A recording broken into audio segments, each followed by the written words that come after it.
ہے، اللہ کے رسول صلی اللہ علیہ وسلم حضرت عمر رضی اللہ تعالیٰ عنہ سے کہتے ہیں، اے عمر، ایک شخص ہے جس کا نام اویس ہے، اور کہتا ہے وہ کرنی ہے اور اس کی کمر پر ایک داغ ہے، برس کا داغ ہے، جو پہلے بہت بڑا داغ تھا، لیکن آج کم ہوتے ہوتے وہ 1 درہم کے برابر رہ گیا ہے۔ کہا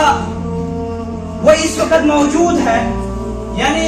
اس دور میں بھی موجود ہے۔ اللہ کے رسول صلی اللہ علیہ وسلم حضرت عمر رضی اللہ تعالیٰ عنہ کو بتا رہے ہیں، کہہ رہے ہیں کہ وہ ابھی موجود ہے لیکن میری زیارت نہیں کی، میری بیعت نہیں کی، مجھ سے ملاقات نہیں کی، صرف اس وجہ سے اس کی ایک بوڑھی ماں ہے، وہ اس بوڑھی ماں کی خدمت کرتا ہے، اس بوڑھی ماں کی خدمت کرنے والا اس کے علاوہ کوئی نہیں دنیا کے اندر، اور اس نے اس بوڑھی ماں کی خدمت کرنے کی وجہ سے صحابیت کا رتبہ کھو دیا۔ اگر میری زیارت کرتا، میری بیعت کرتا تو وہ صحابیت کا درجہ پاتا، وہ صحابی کہلاتا، لیکن اس بوڑھی ماں کی خدمت کرنے کی وجہ سے اس نے وہ صحابیت کا رتبہ کھو دیا۔ اے عمر، اگر تیری اس سے ملاقات ہوئی تو اس سے دعا کروانا، اس لیے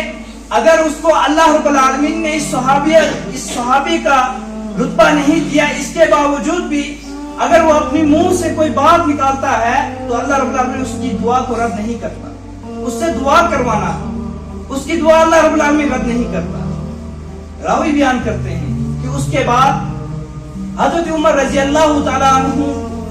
اس شخص کو ڈھونڈتے رہے، یہاں تک کہ اللہ کے رسول صلی اللہ علیہ وسلم اس دنیا سے رخصت ہو گئے،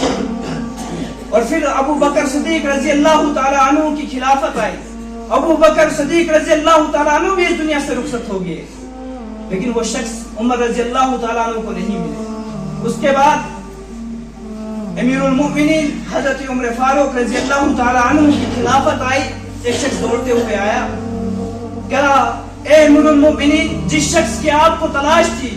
اس شخص کو میں نے مینا کے اندر دیکھا، وہ حج کرنے کے لیے آیا ہے، ایک خیمے کے اندر بیٹھا ہوا ہے، آپ کہے تو میں اس کو آپ کے دربار میں بلا دوں۔ حضرت عمر رضی اللہ تعالیٰ عنہ نے کہا نہیں، یہ ایسا شخص ہے جس کی اللہ رب العالمین کے بھی یہاں او بھکت ہے، یعنی اللہ رب العالمین اس کی دعا کو رد نہیں کرتا،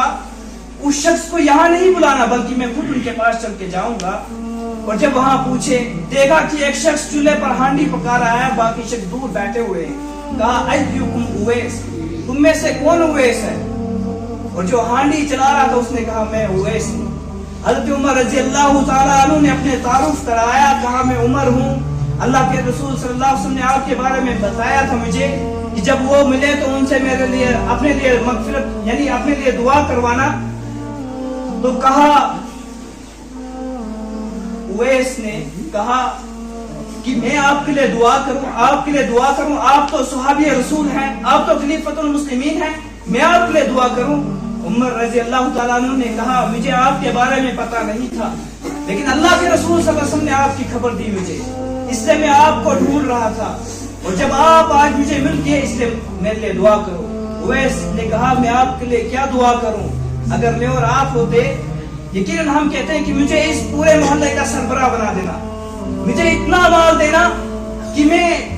سب پر اپنی حکومت چلاتا، لیکن حضرت عمر رضی اللہ تعالیٰ عنہ نے کہا کہ تم میری مغفرت کی دعا کرو، اللہ رب العالمین میرے گناہوں کو معاف فرما۔ اور حالانکہ حضرت عمر رضی اللہ تعالیٰ عنہ کی زندگی میں کوئی جھول نہیں تھا،